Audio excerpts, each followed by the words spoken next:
अगर डिप्रेशन से ना हटा दे तो हमें बता देना। अगर बड़े से बड़े प्रतिकूल परिस्थितियों में आप मुस्कुरा के ना निकल जाओ तो बता देना। अभी पीछे बैच में यही बच्चा एक बैठा था, इन्हीं की अवस्था का होगा, इतनी सुंदर स्थिति, केवल उसने अपनी स्थिति बताई, बच्चों सामने बैठा था तो देख भी रहे थे, केवल नाम जप, अच्छे आचरण, पवित्र व्यवहार, नई अवस्था है, बहुत अच्छा संभला हुआ बच्चा है। अगर हम भजन करेंगे सब कुछ हो जाएगा। जब हिंसक प्रवृत्ति करने वाला व्यक्ति, बहुत लाखों लोगों की हिंसा करने वाला, सीधे राम नहीं बोल पा रहा था, मरा मरा जब बोला तो सिद्ध हो गया। तो हमें विश्वास करना चाहिए कि भगवान के नाम में अपार सामर्थ्य है। हम नाम जप करें, पवित्र आचरण, पवित्र भोजन, पवित्र व्यवहार, अभी सब ठीक हो जाएगा। तुम चाहे और जो कुछ कर लो, नाम जप ना करो, कुछ नहीं होने वाला, करके देख लो। नाम मूल है भगवान का भजन। अगर भजन नहीं है, तपस्या नहीं है, तो सब बकवास है। चाहे जितना उपदेश दे लो, चाहे जितना उपदेश सुन लो, वो केवल पैसा कमाने का जरिया हो सकता है, लेकिन जीवन बदलने वाला नहीं हो सकता। जीवन तभी बदलेगा जब आप में भजन हो, आप में तपस्या हो, तभी जीवन बदल सकते हो, दूसरों का भी और अपना भी। तो नाम जप करो, खान पान सही रखो, कोई नशा ना करो, और ये जो आजकल चला है गर्लफ्रेंड बॉयफ्रेंड, ये गंदी बातें मत करो, सब ठीक हो जाएगा जी। अंशु शर्मा जी, जम्मू कश्मीर से। राधे राधे महाराज जी, आपके चरणों में कोटि कोटि प्रणाम। गुरुदेव, ये तो हमने देखा है कि योग मार्ग से प्रेम मार्ग की और कई संत जन आए। क्या ऐसा संभव है कि कोई प्रेम मार्ग से योग मार्ग की ओर आकर्षित हो? कभी नहीं, कभी नहीं। सांख्य योग, अष्टांग योग, कर्म योग, भक्ति योग, इन सब का फल है प्रेम। कबीरदास जी कहते हैं, पोथी पढ़ी पढ़ी जग मुआ, पंडित भया न कोय, ढाई आखर प्रेम के पढ़े सुपंडित। प्रेम, प्रेम के बाद मक्खी तब तक उड़ती है जब तक आग में नहीं, आग में बैठ गई तो भस्म हो जाती, उड़ने की ताकत नहीं है। तो ये प्रेमाग्नि है, प्रेमाग्नि के आगे आज तक एक भी नहीं कि प्रेम का पथिक कहीं और गया। सब जगह से समुद्र में सब नदियां समा जाती, लेकिन समुद्र कहीं नहीं जाता। ऐसे प्रेम समुद्र है, और सब नदियां साधन है। सब साधन कर या फल सुंदर, प्रभु पद पंकज प्रेम निरंतर। प्रेम, प्रेम पूर्ण है, प्रेम पूर्णता है। प्रक्षण वर्धमानम सूक्ष्मतरम अनुभव स्वरूपम कामना रहितम गुण रहितम। प्रेम महान वस्तु है, उसके बाद फिर और कुछ नहीं। उद्धव जैसे ज्ञानी भी जब वृंदावन में आए, और गोपियों की चरण रज के प्रताप से जब प्रेम को जाना, तो यहाँ की गुलमलता औषधि बनना चाहते हैं। भगवान शिव से बड़ा कोई योगी है क्या? वो भी यहाँ गोपीश्वर बनकर रास में पधारे। प्रेम के आगे कुछ नहीं। प्रेम में तो भगवान भी अधीन है। नहीं, कोई योग से भगवान को आज तक अधीन किया है क्या? चुटकी बजाई भगवान प्रकट हो गए, और प्रेम में आंसुओं में भरकर पुकारा, उसी समय प्रकट हो गए। रुदुश्रम राजन कृष्ण दर्शन लालसा, तो तासा महावीर भूत छोरी समय मान मुखाम्बुजा, पीताम्बर धरा सृग्वी साक्षात मनमथ मनमथा। जिस समय गोपियां रुदन करने लगी भगवान के मिलन के लिए, उसी समय सर्वलोक सौंदर्य माधुर्य निधि भगवान कोटि कोटि कामों को भी मर्दन करने वाले रूप को प्रकाशित करते हुए प्रकट हो गए। तासा महावीर उन्हीं के बीच में, भूत छौरी समय मान मुखाम्बुजा, मुस्कुराहट मुख से प्रकट हो रही, करोड़ करोड़ काम मूर्छित हो जाए, ऐसा सुंदर भगवान श्याम सुंदर का रूप प्रकाशित हो गए। भगवान प्रेमाधीन कहे गए हैं। नहीं, कभी सुना हो कि भगवान योगाधीन, भगवान कर्माधीन? कर्माधीन जीव कहा गया है, नहीं। भगवान ज्ञानाधीन ऐसा नहीं कहा गया, भगवान प्रेमाधीन है, और उन्हीं भक्तों के अधीन इसीलिए कहा गया भक्ताधीन। प्रेम से ही रीच किया। हाँ, प्रेम, प्रेम ही एक ऐसा है जो अजित को जीत ले, अखिल कोटि ब्रह्मांड नायक को भी अधीन कर ले, वो प्रेम ही है, दूसरा कोई नहीं है। सुबोध शर्मा जी। महाराज जी, आपके चरणों में कोटि कोटि दंडवत प्रणाम। महाराज जी, गीता में ये देह कहा गया है कि ये देह जैसे पुराने वस्त्रों को त्याग कर नए वस्त्र धारण कर लेता है। ज्ञानी पुरुष, अज्ञानी नहीं, ज्ञानी पुरुष।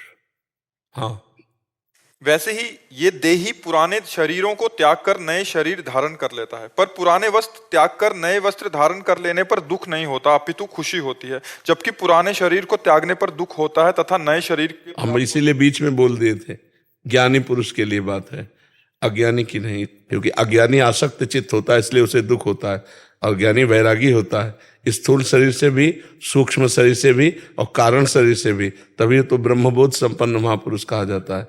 जी रेशमा जी। राधे राधे प्रभु। राधे राधे महाराज जी।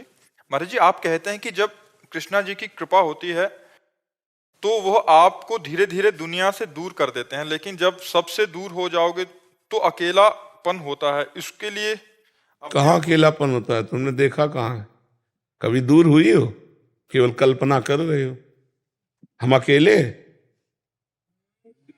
अकेले बचपन से दूर हैं, हम अकेले। अभी तो आपसे इतने लोग नहीं मिलने आते होंगे जितने लोग हमसे मिलते हैं। ये तो बाहरी है, और अंतर में हमारे प्रभु हमारे साथ हैं, हर कदम हर पल हमारे साथ है। इतना सुंदर प्रभु, इतना सुंदर प्रिया जो हमारे साथ है, हमें और किसके साथ की जरूरत है? यहाँ जितने साथी सब मरण धर्मा है, कब मर जाए कब बिछुड़ जाए कुछ पता नहीं। वो अविनाशी प्रीतम हमारे साथ है, तो हम अकेले कि तुम अकेले हो? तुम पति पुत्र परिवार के साथ रहते हुए भी अकेले हो, क्योंकि कोई तुम्हारा साथी नहीं, ना वो तुम्हें जानता ना तुम उसको जानते हो। सब परदेसी की तरह रह रहे हो। जानते हो अपने पुत्र को कौन है? अपने पत्नी को जानते हो कौन है? अपने पति को जानते हो कौन है? किसी से कोई परिचय नहीं, माने बैठे। जान जाओ तो भगवान है, भगवान है, पति रूप में भगवान है, पुत्र रूप में भगवान है, पत्नी रूप। अगर ये जान जाओ तो तुमको भी वही गति होगी जो बड़े बड़े संतों को होती है, पर ये तो जानते नहीं। तो अकेलापन के सच्चा पूछो तो अकेलेपन आपको खाता है, हमें थोड़ी अकेलापन खाता है। हमारे तो बाहर, तुम्हारे तो 4 परिवार होंगे, हमारे तो 40,000 परिवार है। तुम्हारा कोई नहीं है संसार में, नहीं है, हमारा है, प्रीतम है, हमारे भगवान है, हमारी प्रिया जो है, हमारे लाडिले। तुम्हारा कोई नहीं है। तुम जिनको देख रहे हो सब मरण धर्मा है, कभी भी मर सकते हैं, पूरे के पूरे एक साथ मर सकते हैं। हमारे प्रीतम नहीं मरेंगे। ये शरीर छूटेगा तब प्रीतम मिलेंगे, ऐसी बात नहीं। शरीर रहते ही प्रीतम का सानिध्य अनुभव होता है। पर भजन करो, भजन जीवन में नहीं होगा तो यही लगेगा। जितने संत महात्मा है वास्तविक जो भगवान के मार्ग में है, उनको अकेलापन खाता है क्या? वो अकेले की तरफ भागते हैं, दूर हमसे मिलो मत। क्यों? तुम मिलोगे तो उससे मिलने में बाधा पड़ जाएगी। मुझे अकेला रहने दो, जिससे मैं अपने प्यारे की याद में खो जाऊं और प्यारा ही आके मेरे से मिले। अभी अकेलेपन का मतलब नहीं समझा है, असंगता। अभी हरि भजन नहीं तो कैसे जानोगे आध्यात्मिक आनंद को, भगवद आनंद को कैसे जानोगी? तुम संसार से तुलना करोगी तो आध्यात्मिक आनंद और विषय आनंद बहुत अंतर है। एक अंधकार है और एक दिव्य प्रकाश है।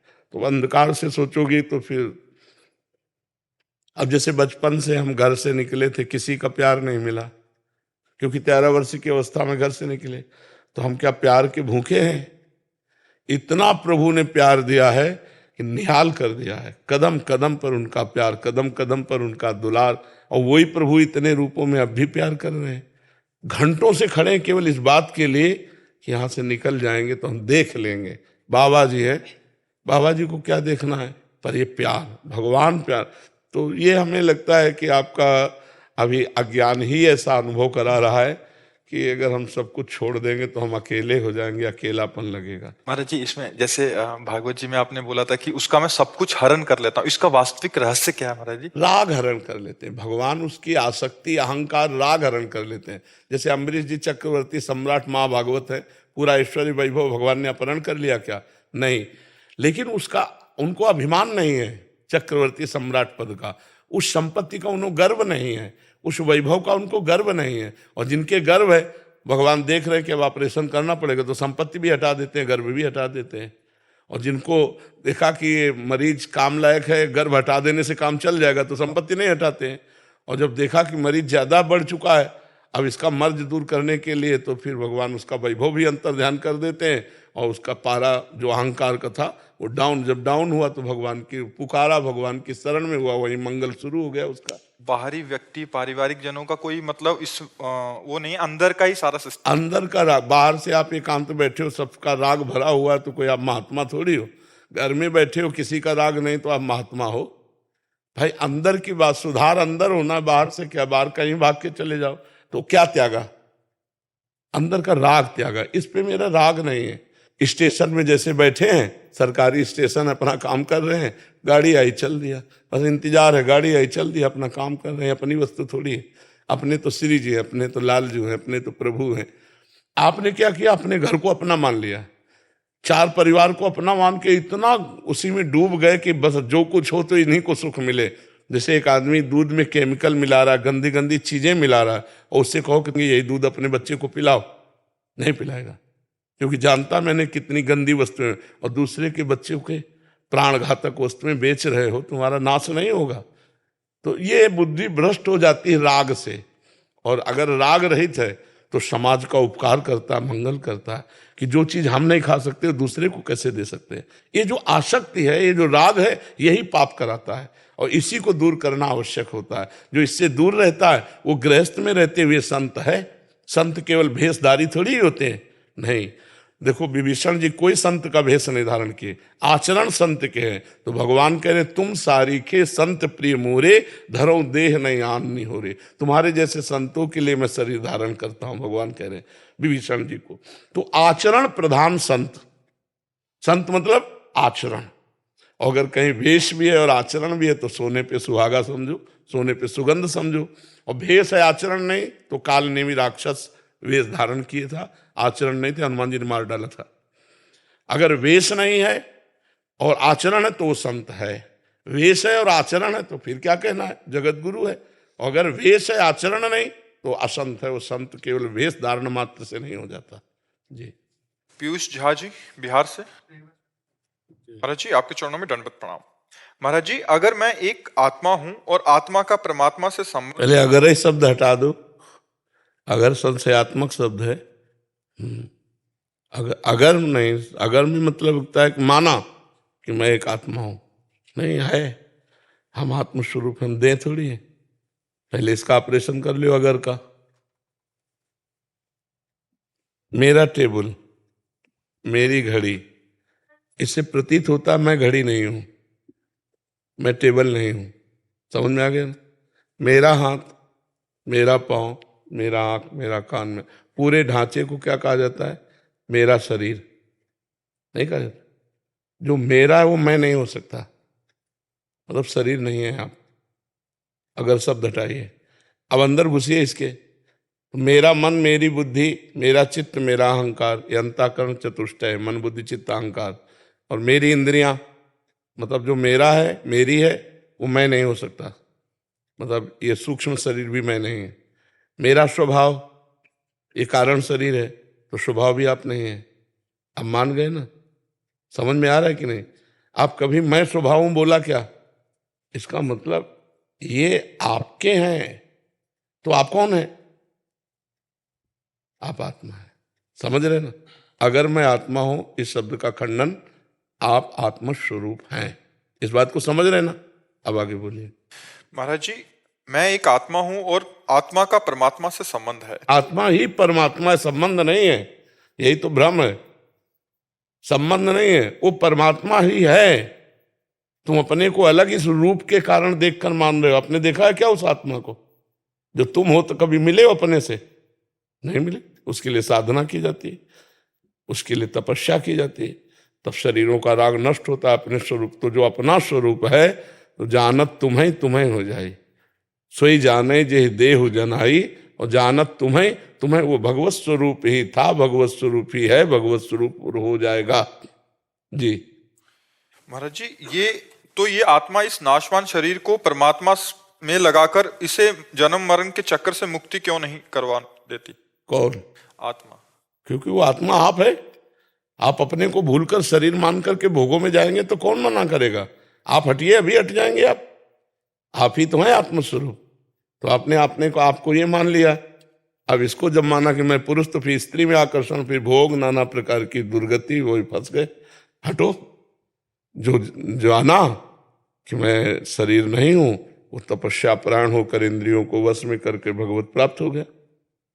और कोई थोड़ी दूसरा करेगा, आप ही तो है आत्मा। क्यों? हाँ, भजन में लगो, अब गंदे आचरण करोगे भगवत प्राप्ति हो जाएगी। तो करना तो आपको ही है ना। क्या करना है? अच्छे कर्म करने, भजन करने, शास्त्र स्वाध्याय करना है, तप करना है, उससे भगवत प्राप्ति होती है। समझ पाए जी? शैलेंद्र कुमार जी बरेली से। राधे राधे राधे महाराज जी। महाराज जी, मुझे ये जानना है कि कर्म और भाग्य में क्या रिश्ता है। जब हम किसी चीज पूर्व एक एक शब्द का उत्तर लो तो अच्छा रहेगा। भाग्य कहते हैं पूर्व में जो किए हुए कर्म है, उन कर्मों से जो कुछ कर्म निकाल करके शुभ और अशुभ, सुख और दुख देने वाले इस शरीर की रचना हुई, उसे भाग्य कहते हैं। अब जो हमसे नए कर्म होते हैं उनको कर्म कहा जाता है। कर्म और भाग्य में अंतर है।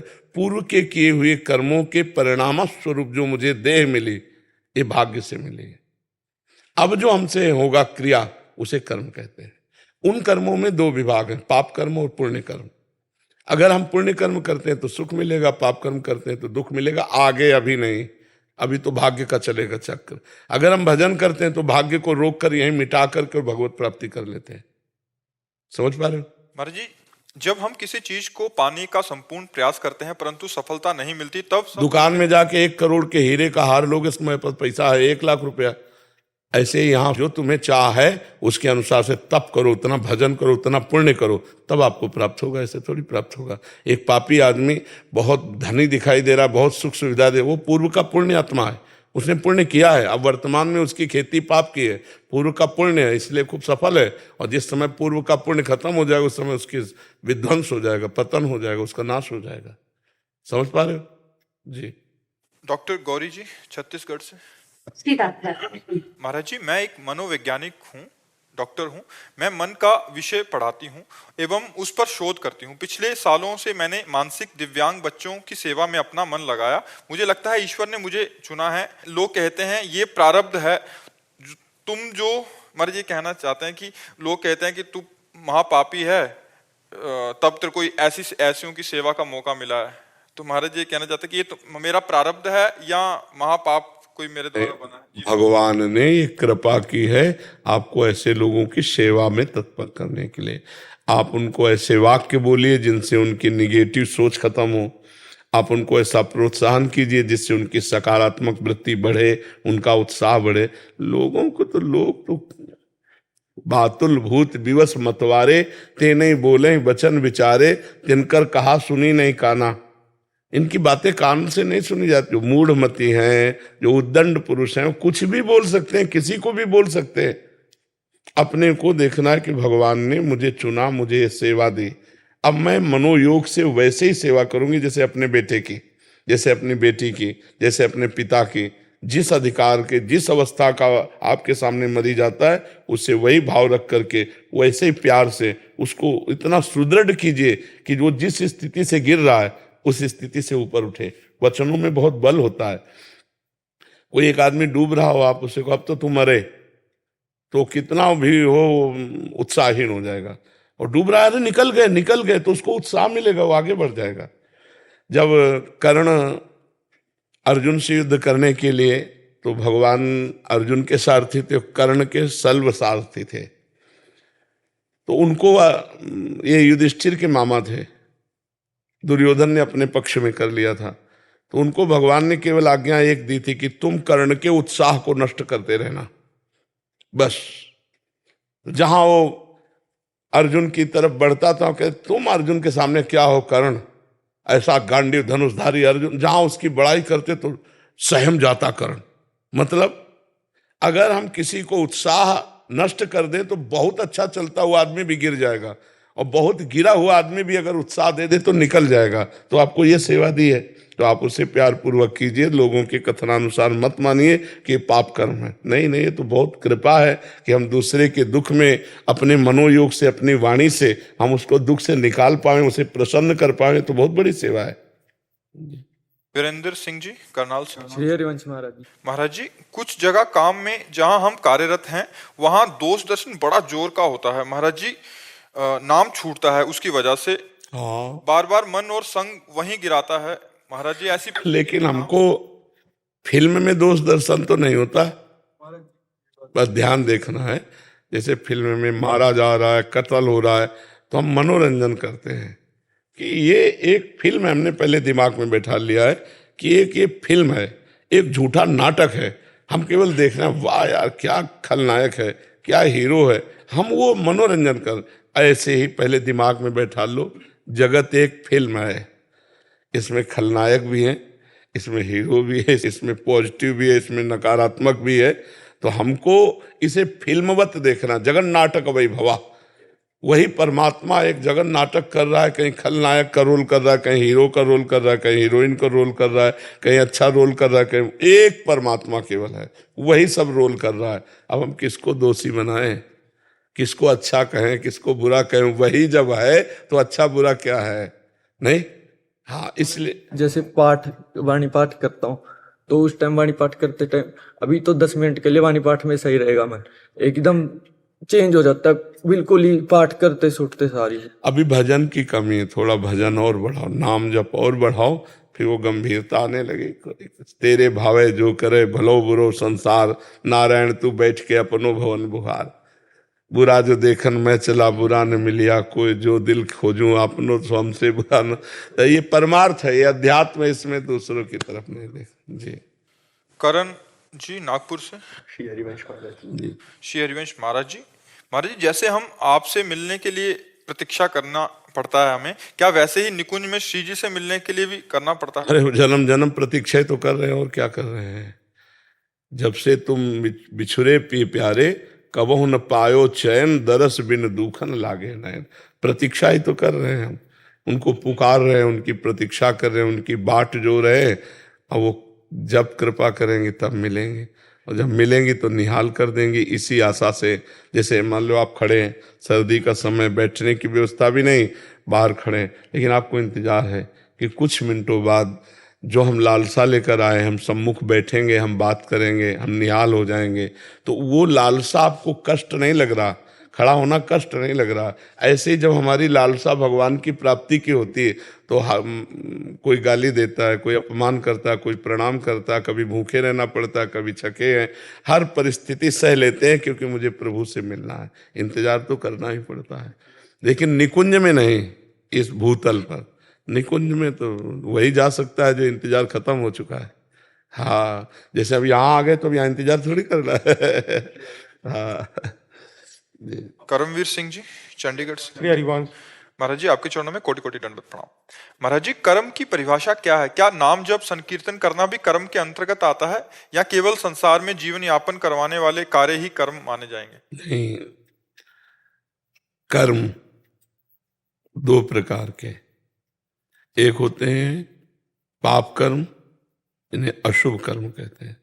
एक होते पुण्य कर्म, जो सुख प्रदान करने वाले होते हैं, इन्हें भगवद अर्थ कर्म कहते हैं। जैसे नाम कीर्तन है, अगर आप इसे क्रिया कहेंगे तो भगवत स्वरूप है। ये त्रिगुणातीत क्रिया है, ये त्रिगुण के अंतर्गत है। भगवान की कथा कहना, भगवान का नाम कीर्तन करना, भगवान की सेवा करना, ये त्रिगुणातीत कर्म है। ये मुक्त करने वाला है।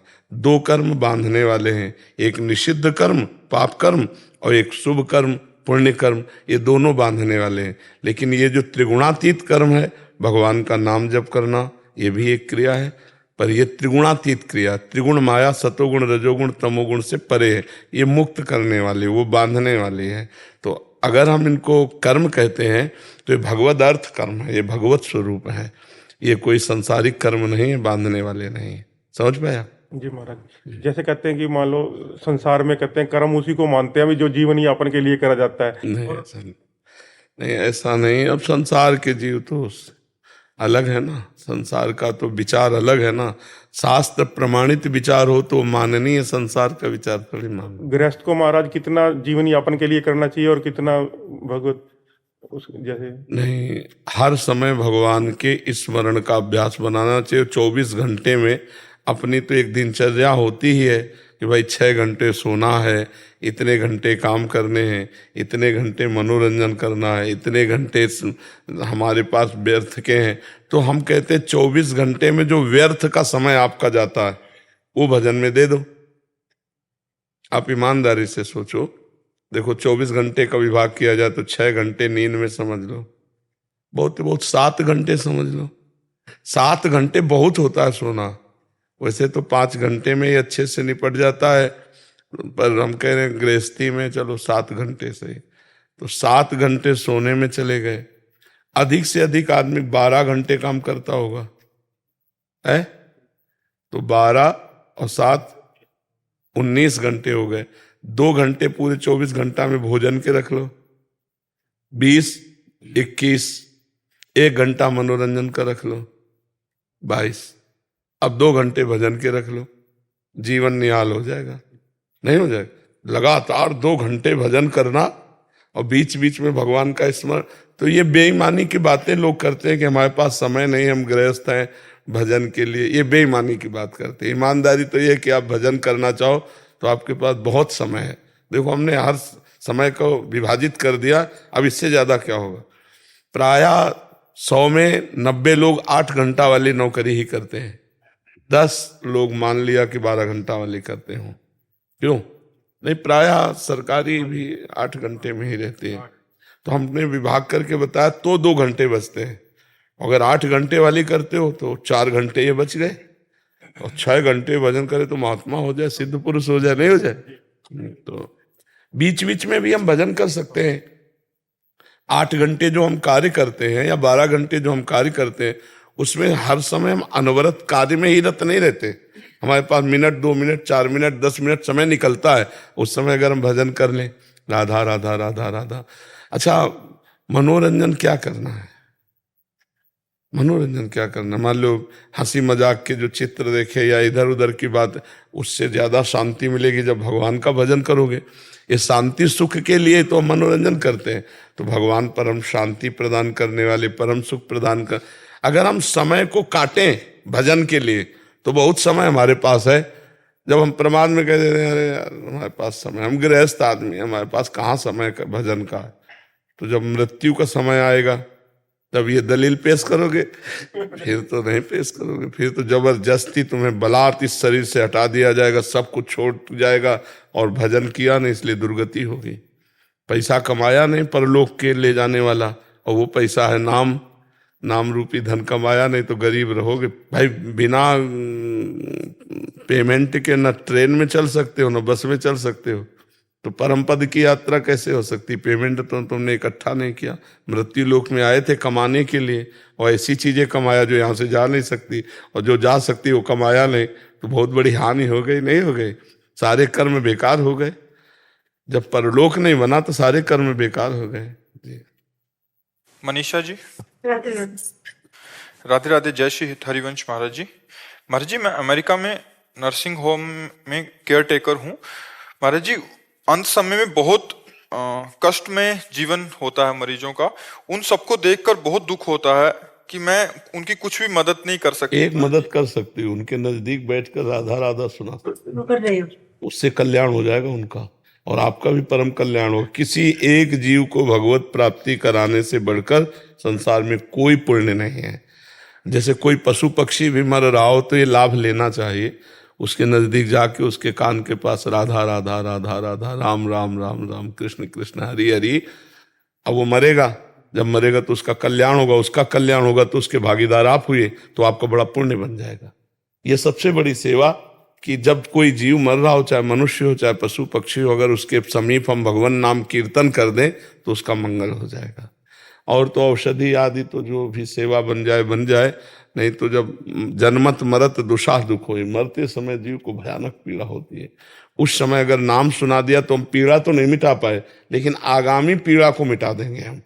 अंतिम समय जो भगवान का नाम सुनता है उसका मंगल हो जाता है, उसका कल्याण हो जाता है। राधा मोहन जी, फतेहगढ़ से। श्री हरिवंश महाराज जी, आपके चरणों में कोटि कोटि प्रणाम।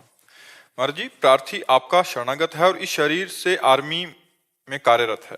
श्री जी की कृपा से जम्मू कश्मीर में उन सैनिकों को ट्रेनिंग देने का सौभाग्य प्राप्त हुआ है जो आतंकवादियों को मारते हैं।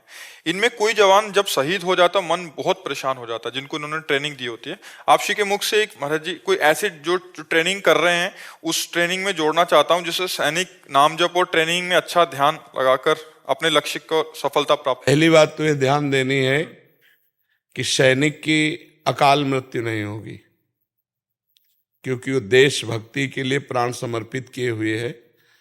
तो जैसे युद्ध आदि में जो मृत्यु होती है वो पहले से निश्चित है, पहले से। उसकी अकाल मृत्यु नहीं होती है कि वो तो अभी 100 वर्ष तक जीवन लेके आया था और अचानक आतंकवादी की गोली, उसी को गोली लगी कि जिसकी आयु पूरी हुई है। तो पहली बात तो हम सबको ये ध्यान देना है कि हम मृत्यु लोक में आए हैं, मरना सबको है, लेकिन कहाँ मर रहा है और किसके लिए मर रहा है, ये खास बात है। आप देशभक्ति के लिए मर रहे हैं, आप देश रक्षा के लिए मर रहे हैं, आप संसार के उपकार के लिए मर रहे हैं। क्योंकि एक आतंकवादी अंदर घुस आया तो सैकड़ों लोगों की जान का खतरा हो जाएगा, एक पूरे प्रांत के प्रांत को हिला सकता है बम आदि के द्वारा। तो हम उसके लिए अगर प्राण त्याग देते हैं तो हमारी सदगति होगी। और मरना तो सबको है, इसका नाम मृत्यु लोक, सबको मरना है, लेकिन धन्य है आपका मरना जो आप देशभक्ति के लिए मर रहे हैं, जो आप संसार के उपकार के लिए मर रहे हैं, जो आप अपने परिवार का प्यार त्याग करके हमारे देश के लिए तैयारी करते हैं, हमारे देश के लिए प्राण न्यौछावर कर देते हैं। हम प्रणाम करते हैं आपको और आपकी सदगति होगी, आपको बहुत अच्छी सुविधाएं प्राप्त होंगी शरीर छूटने के बाद। अगर मनुष्य भी बनाया जाएगा तो पुनः ऐसा मनुष्य बनेगा जो महाभागवत होगा, जो महान देशभक्त होगा, जिसकी लोग वंदना करेंगे, ऐसा होगा। इसलिए निराश नहीं होना चाहिए, खूब अच्छे से ट्रेनिंग में ध्यान दो और मनाओ कि हम देशभक्ति के लिए बलिदान हो जाएं। मरना तो सबको है, हम ऐसी जगह मरे जहां हम तिरंगे में लिपट करके हमें सलूट किया जाए। तो धन्य है उनका जीवन जो वीर गति को प्राप्त होते हैं। ये वीर गति है जो शत्रुओं को ललकार कर परास्त करते हुए शरीर छोड़ता है। पहली बात, अगर बिल्कुल भजन नहीं तो भी स्वर्ग को प्राप्त होता है, अगर कहीं राधा राधा राधा भजन कर रहा है तो भगवान को सीधे प्राप्त होता है। इसलिए निराश और उदास होने की जरूरत नहीं है, मरना सबको है। हम जानबूझ करके भगवान या देशभक्ति के लिए जो कदम बढ़ाए हैं ये बहुत प्रशंसनीय है, वंदनीय है, हमारा देश वंदना करता है। आपको कोई पीड़ा नहीं होती, जब जवान मरता है तो हमको भी पीड़ा होती है। जब हमको सुनने को मिलता है अपने शहीद तो पीड़ा होती है। ट्रक पलट गया जवानों का, वो तो हमें पीड़ा होती कि अरे यार, हमारा पूरा भारत हमें लगता है कि शोकाकुल होता है जब कोई सैनिक मरता है। तो जो भी समाचार सुनते हैं, जो भी, तो एक बार तो हृदय में पक्षपात उदय होता है ये वीर सैनिक के लिए कि इनके परिवार वालों को भगवान शीतलता प्रदान करें, शांति प्रदान करें और उसकी आत्मा को शांति प्रदान करें। तो हमें लगता है बहुत बड़ा मंगल है राष्ट्र सैनिक बनने में, इसमें तनिक भी अमंगल नहीं है।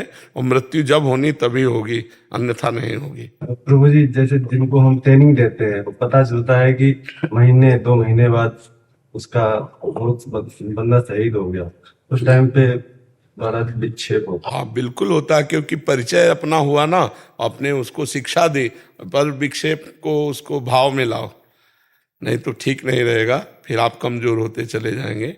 कि हमने ट्रेनिंग दी, 2 महीने में उस देश की सेवा के काम में आ गया, हमारी ट्रेनिंग सफल हुई और वो अच्छी गति को प्राप्त हुआ, सलूट करो उसको, शोकित मत हो। शोकित होने में फिर आप कमजोर हो जाएंगे, फिर शिक्षा में कमी आ जाएगी। क्योंकि किसी भी तरह से हृदय को कमजोर नहीं करना, हृदय को और बलवान करना है। अगर अपने भी अंग कट जाए तो भी हमको दुश्मन को पछाड़ करके मृत्यु स्वीकार करनी है, हार नहीं। हमारा लक्ष्य यही होना चाहिए, वीरों का यही लक्ष्य होता है कि अगर हमारे हाथ कट जाएंगे तो हम दांत से तुम्हारा गला काट करके तब मरेंगे, ऐसे नहीं मरेंगे। मतलब बहुत जिद्दी स्वभाव और बहुत कठोर हृदय उस समय रखने की जरूरत है कि कोई हम दुश्मन आकर के हमारे चरणों में गिर जाए, त्राहिमाम बोल दे, तो भी हम नहीं बख्शेंगे। क्योंकि अभी त्राहिमाम बोलेगा, पीछे से गर्दन काट देगा। बहुत कठोर हृदय चाहिए। ऐसे ही करते हैं। हाँ वो आते पता नहीं चलता किधर से हैं क्या है, कोई दूसरा पैसा, ऐसा लगेगा ये कोई गांव वाला बंदा है, बिल्कुल। और वो कुछ ऐसा कर देंगे, वो पता लगेगा गांव वाले तो हम लोग कुछ करते नहीं है, हाँ वो अपनी एक्टिविटी करके एकदम भाग गए, बिल्कुल बिल्कुल, वो उसको छुप अपनी के, क्षति हो जाती। बिल्कुल बिल्कुल बिल्कुल। लेकिन आप बहुत बड़े कार्य में हो, आप प्रसन्न मुद्रा में अपने कार्य में पूर्ण रूप से तत्परता पूर्वक लगिए, उदास या निराश या हताश होने की जरूरत नहीं। बहुत उत्तम कार्य है जी। गौरव जी, बेंगलोर से। राधा वल्लभ श्री हरिवंश। श्री हरिवंश महाराज जी, मुझे संघर्ष से शिकायत नहीं है, लेकिन मेरा मन विचलित हो जाता है जब कुछ, सबका मन विचलित हो जाता है, आपका ही तो हो जाता है। संघर्ष में सबका मन विचलित हो जाता है। अब ये भक्त हैं, वकील हैं, सब सुख सुविधाएं हैं, एक पुत्र था, अभी कुछ दिन पहले पधार गया, लेकिन ये ऐसे ही बता रहे थे जैसे हंस के अभी प्रश्न के, ऐसे ही बता रहे थे कि वो आपका एक पुत्र था वो भी भगवान ने पूछ लिया, लेकिन फिर भी हम ठीक हैं, भगवान की कृपा है। अब अगर अध्यात्म ना होता तो क्या हालत हो जाती इनकी। अध्यात्म को जानते हैं, अध्यात्म में चल रहे हैं, तो तब वो सहन कर पाए, हंस के बात कर रहे हैं। अकेला पुत्र हो, सारा जीवन पिता का तो पुत्र के लिए ही है ना, सारा वैभव सब कुछ उसी के लिए, और वही चला गया, तो अब जीवन निराश ना हो जाए। लेकिन देखो आज भी ये निराश नहीं। संघर्ष सबको दुख देता है, संघर्ष सबको कड़वा लगता है, पर सबको संघर्ष से आगे बढ़ना होगा। ये कह रहे हैं पर छल कपट करने वाले जो सहारा लेते हैं वो मतलब बहुत आगे निकल जाते हैं। कुछ आगे नहीं निकलते, वो ऊपर चढ़ाए जाते हैं पटकने के लिए। ऐसा मत मानो कि 4 आदमी पकड़ के किसी को 8वीं मंजिल पे ले जा रहे हैं तो बोले क्या यार, ना तो लिफ्ट में जा रहा है ना पैदल जा रहा है, 4 आदमी पकड़े उसको पटकले जा रहे हैं ऊपर। महाराज जी हाँ भाव, हाँ सांसारिक उन्नति में इतना ध्यान दिया, अब आध्यात्मिक उन्नति में आपकी शक्ति चाहिए महाराज जी। आध्यात्मिक, अच्छा जैसे ये हैं, तो जब इनका चिंतन हुआ तो मेरा हृदय शीतल हुआ कि हमारा बोलना सफल हुआ। क्योंकि सबसे बड़ी घटना ऐसी होती है नहीं, तो ऐसी स्थिति में माता पिता मतलब बिना आंसू बहाए मुस्कुरा के कि भगवान ने उसे पूछ लिया, जैसे मान लो किसी पदवी पे गया हो, बड़ी ऑफिसर बना हो, और उस तरह से, तो हमें लगा कि हमारे शिष्य भी हैं, तो हमें लगा कि हमारे अध्यात्म का हाँ सदुपयोग हुआ इस समय। इसी के लिए अध्यात्म होता है कि ऐसी विषम परिस्थितियों में, संघर्ष में हम मुस्कुरा के निकल जाएं उसे। तो ये तो सत्य है कि सबको जाना है, लेकिन ये भी सत्य है कि पिता अपने पुत्र के लिए सब कुछ लगा दिया, और जब वो पुत्र ना रहा तो पिता का जीवन क्या होगा। लेकिन ये लोग प्रसन्न है, यही अध्यात्म का बल है। हर आदमी संघर्ष से अगर आगे बढ़ सकता है, वो भगवान का आश्रय लेकर भगवान का नाम जप करते हुए, अन्यथा नहीं भैया, ये जिंदगी है ही ऐसी जो प्रश्नवाचक चिन्ह खड़ा ही रखती है। चाहे जितना उत्तर दे दो, प्रश्नवाचक चिन्ह खड़ा ही रहेगा इस जिंदगी में। कब खत्म होगा महाराज जी प्रश्नवाचक? भगवान की प्राप्ति होने के बाद। न सोचति न कांक्षति, ब्रह्मभूता प्रसन्नात्मा न सोचति न कांक्षति। जब भगवान के आश्रित हो जाओगे, भगवान का अनुभव, भगवान का भरोसा, तो कोई प्रश्न नहीं रहेगा। फिर न सोचति न कांक्षति, कोई प्रश्न नहीं रह जाएगा। उसके जीवन में बाहरी प्रतिकूलता अनुकूलता आएंगी नहीं क्या? हम नहीं, बाहरी प्रतिकूलता अनुकूलता आती है, पर प्रश्न नहीं होता उसके अंदर, प्रश्न नहीं होता, समाधान ही समाधान रहता, प्रश्न नहीं रहता। एक भागवती की स्थिति में होती चित्त का समाधान। जब चित्त का समाधान हो गया तो बाहरी का कोई प्रश्न नहीं रहता, हृदय में समाधान रहता है। और एक बात ये रहती कि प्रभु जो हमें दे रहे हैं वो बहुत सोच समझ के दे रहे हैं, इसमें हमारा मंगल विधान है। मानो प्रभु ने हमको ये स्थिति दी तो मेरे लायक है, और प्रभु ने जब दिया है तो इसमें मंगल विधान छुपा हुआ है, तो इसलिए कोई प्रश्न नहीं रहता। भक्त के जीवन में जो भी घटना घटेगी वो प्रभु के द्वारा ही होगी। अब उसका प्रारब्ध पीछे रहता है, भगवान आगे रहते हैं। इसलिए संघर्ष में जीवन तो सबका है, कोई ऐसा नहीं कह सकता कि मेरा जीवन संघर्ष में नहीं। हाँ, कुछ क्षण ऐसा हो सकता है कि अनुकूलता रहे, फिर दूसरे क्षण प्रतिकूलता आ जाती है। तो इसलिए नाम जप करो, भगवान का आश्रय रखो, तो संघर्ष से पार हो जाओगे। नहीं, बड़ी बड़ी कठिनाई है। जिसको हम दिल दे देते हैं वो जब जाता है तो अपना जीना मुश्किल हो जाता है, नहीं हो जाता? मतलब पत्नी है, पुत्र है, माता पिता, जिससे हम प्यार कर बैठे, अधिक प्यार हो गया, और वो जब जाता है तो हमारा जीना मुश्किल हो जाता है। तो जाना तो यहाँ से सबको है ही, लेकिन हम निर्विकार होकर भगवान का भजन करते हुए जाएं, ये अच्छा रहेगा। ना कि विकारी होकर, शोकग्रस्त होकर जाए यहाँ से।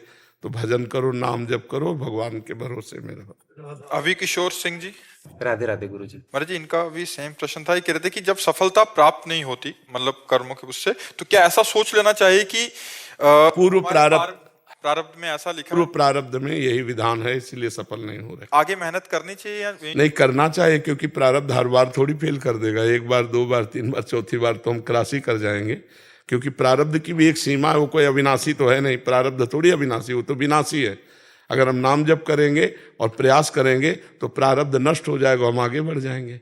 प्रारब्ध के भरोसे थोड़ी बैठे रहना, कोई पशु थोड़ी है, हम तो मानव है ना, मनुष्य है, भगवान के अंश है। हम प्रारब्ध को परास्त करेंगे तपस्या के द्वारा, भजन के द्वारा, साधना के द्वारा। रोहित जी। राधे राधे गुरु जी। राधे राधे महाराज जी। महाराज जी, आज के युग में असली सफलता किसे कहते हैं और उसे प्राप्त कैसे करें? सफलता हर युग में एक ही जैसी होती है, वो होती है भगवत प्राप्ति। नहीं, सब असफल है। तुम चाहे जितने बड़े पद में पहुंच गए हो, चाहे जितने अरब रुपया जमा कर लियो, चाहे जितना सुंदर परिवार हो, चाहे जितना सुंदर महल हो, चाहे जितनी सुंदर गाड़ियां हैं, मरोगे तो इनमें से क्या जाएगा? तो असफल हो गए ना भाई। कमाने यहां आए थे 70 वर्ष, 80 वर्ष, 100 वर्ष, 120 वर्ष, इसके आगे तो आयु है नहीं मनुष्य की। इतने में जो कुछ कमाया उसमें से 5 रुपए भी नहीं ले जा सके, तो असफल रहे कि सफल? असफल रहे ना। तो सफलता है भगवान की प्राप्ति हर युग में। चौं जुग चौं श्रुति नाम प्रभाऊ, लोकों वेद नानु पाऊ। यदि हर समय मधुर मधुर भगवान का नाम जप कर रहे, इससे बड़ा कोई योग नहीं। तेषाम सतत युक्ता नाम भजताम प्रीतिपूर्वकम ददामि बुद्धि योगम तम एन मामुपयांति ते। जो प्रेम पूर्वक नाम जप करता रहता, उससे बड़ा कोई योगी नहीं। इसलिए यही सफलता है। हर समय हर सेकंड भगवान का विस्मरण ना होने पावे, हर समय स्मरण करो, यही परम योग है, यही परम सफलता है, यही परम लाभ है। समझ पाए? महाराज जी, इस सफलता को प्राप्त करने के लिए क्या करना पड़ेगा? भगवान से प्रार्थना करे। सबसे पहले साधु संगति, प्रथम भगति संतन कर संगा। सबसे पहली भक्ति भगवान के प्रेमी महात्माओं का, संत हो, प्रेमी महात्माओं का, प्रपंचियों का नहीं। प्रपंचियों को नहीं। अगर प्रपंचियों को, तो वही प्रपंच भरा रहेगा, हंसी मजाक, ये रुपया पैसा लेन देन, वो सब प्रपंच है। शुद्ध बात, त्रिगुणातीत बात, केवल भगवान से मतलब जिनको, ऐसे भक्तों का संग हो। महत्संगस्तु दुर्लभो अगम्यो अमोघस्य। महापुरुषों का संग दुर्लभ है। अगर मिल जाए तो निर्वाह करना कठिन हो, निर्वाह कर ले जाए तो परम पद निश्चित मिल जाएगा।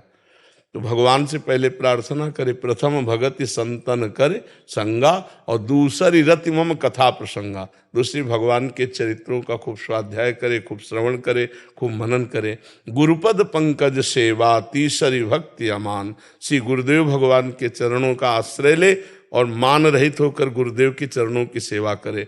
चौथी भगत मम गुण गण करे कपट तज गान। चौथी भक्ति भगवान की लीला गुणों का कपट तज करके गान करे। कपट तज, लीला गुण भगवान के गा रहे, रुपया चाह रहे हैं। चौथी भगत मम गुण करे कपट तज गान। मंत्र जाप मम दृढ़ विश्वासा। पांचवी भक्ति है, मेरे मंत्र का निरंतर जाप हो और उसमें दृढ़ विश्वास हो। पंचम भजन सुवेद प्रकाशा। छठदम शील विरत बहु कर्मा, निरत निरंतर सज्जन धर्मा। छठवीं भक्ति है, शीलवान बने, सहनशील बने, चाहे जितना मान हो या अपमान हो, दुख हो या सुख हो, निंदा हो या स्तुति हो, समान भाव रहकर। छठदम शील, और बहुत से उन कर्मों का त्याग कर दे जो भक्ति विरोधी कर्म है। छठदम शील विरत बहु कर्मा, और निरत निरंतर सज्जन धर्मा। जो संत महापुरुषों ने धर्मशास्त्रों में क्रियाएं कही है वही कर्म करना चाहिए, अन्यथा उन कर्मों का त्याग कर देना चाहिए जो भक्ति विरोधी कर्म है। बहुत प्रकार से जो प्रपंच में उलझा देते हैं, उन कर्मों का त्याग कर देना चाहिए, नहीं तो मंत्र जाप होगा ही नहीं, भजन होगा ही नहीं, इतना उलझा रहेगा कार्यों में। छठदम शील विरत बहु कर्मा, निरत निरंतर सज्जन धर्मा।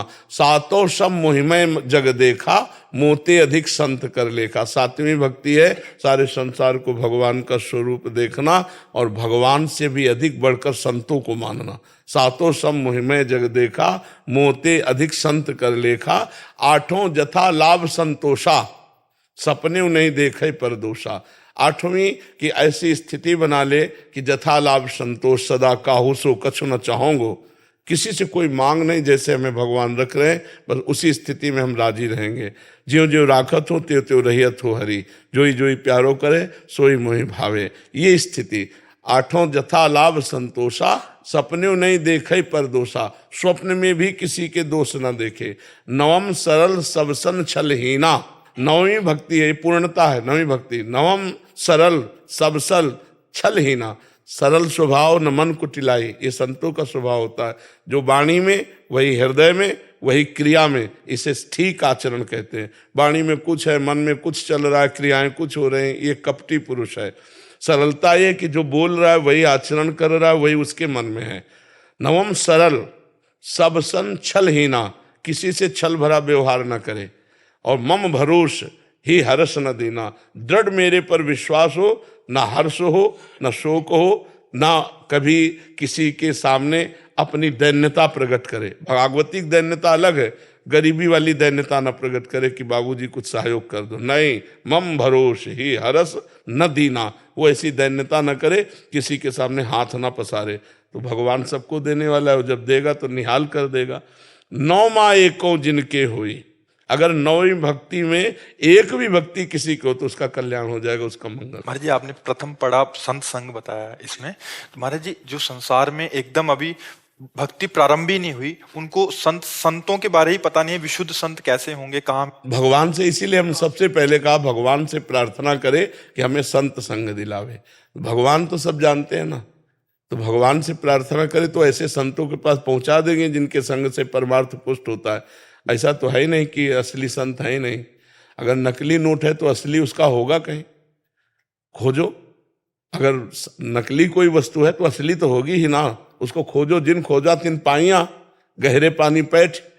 तो तुम नहीं खोज पा रहे तो भगवान से प्रार्थना करो। तो भगवान जब द्रवहि दीन दयालु राघो तो साधु संगति पाइए, तो संतों का संग करा देंगे, और संत संग हो गया तो फिर नौ भक्ति आ जाएगी अपने आप जी। आओ महाराज जी, आओ सब संत भगवान।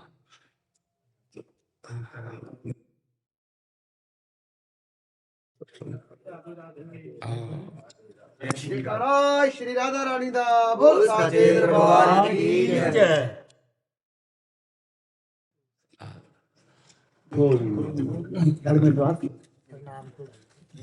जी पंजाब से आए हैं, कुंभ गए थे, वहां से वापस लौट रहे थे। बहुत सुंदर दर्शन है। विराजो आप, विराजो सब। कई दिनों की इच्छा थी आपके दर्शन करने। विराजो विराजो। जय सब संतों को, सब संतों को बहुत कृपा करी, दर्शन दिए आकर के। बड़े आज धन्य हो गए हम भी आपके दर्शन करके। सबसे ज्यादा हम धन्य हुए क्योंकि आप कृपा करके आए हैं दर्शन देने। जो प्रभु मोहि अनुग्रह कीन्हा तो तुम आए दरस हटि दीना। हमारे प्रभु सबसे ज्यादा हम पे कृपा किए कि आप स्वयं चलकर दर्शन दे ले आए। आप प्रयागराज का अवगाहन करके परम पावन तीर्थ का, और आप दर्शन दिए हो ऐसे भी संत, तो ये बड़ी कृपा हमारे ऊपर की आपने, बहुत कृपा की। ठाकुर हमरे रमण बिहारी, हम हैं रमण बिहारी के, साधु सेवा कर्म हमारा, काम न दुनियादारी से। कोई भला कहे चाहे बुरा कहे, हम हो चुके रमण बिहारी के, हम हो गए राधा रानी के, हम हो गए सदगुरु प्यारे के। महाराज श्री जी के, महाराज जी की बहुत कृपा हुई है आपके दर्शन करके। हाँ जी, माई मैया की जिज्ञासा है, मथुरावासी के ब्रजवासी होते हैं, मथुरावास को ब्रजवास बोलेंगे। वैसे थोड़ा सा मथुरापुरी की स्वयं की एक अपनी महिमा है।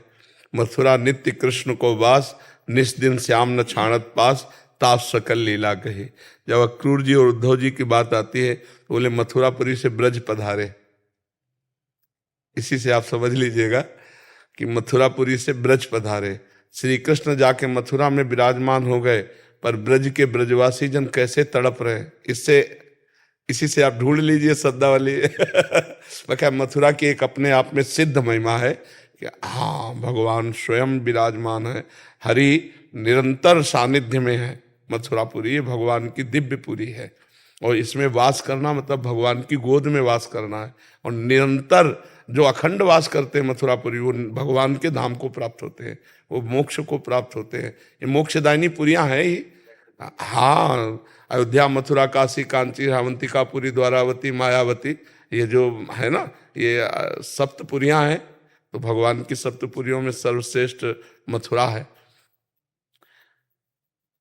स्थूल ब्रह्म से श्रेष्ठ सूक्ष्म, सूक्ष्म से कारण, कारण से तुरी, तुरी से ब्रह्म, जो उससे श्रेष्ठ वैकुंठ, वैकुंठ से द्वारिका, द्वारिका से मथुरा, मथुरा से ब्रज, ब्रज से वृंदावन।